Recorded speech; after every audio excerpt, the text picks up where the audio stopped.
Je suis favorable à une histoire structurelle. Qu'est-ce que ça veut dire par là? C'est-à-dire une histoire qui pose d'emblée un cadre chronologique avant toute information ponctuelle, événementielle, quelle qu'elle soit. Et ça, les artisans de la nouvelle histoire n'y ont jamais pensé, n'y ont jamais rêvé à cela, à savoir qu'il pourrait exister un cadre structurel à la fois pour le passé, pour le présent et pour le futur. Un cadre immuable.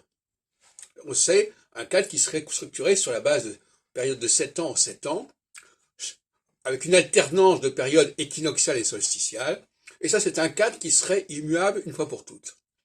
Voilà ce que je propose, très humblement, sans fausse modestie.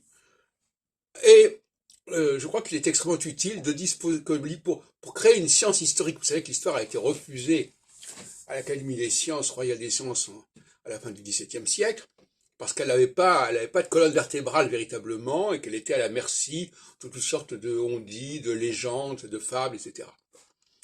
Il est temps de faire entrer l'histoire dans le champ épistémologique de la science, au sens plein du terme, et pour cela, il faut qu'elle dispose d'une structure, d'une colonne vertébrale extrêmement établie une fois pour toutes. C'est ce que je propose à la science historique.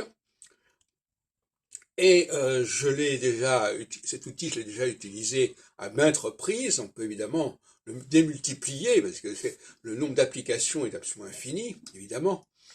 Et ça permettrait de resituer toutes les périodes, l'enchaînement des périodes, etc., de manière extrêmement remarquable.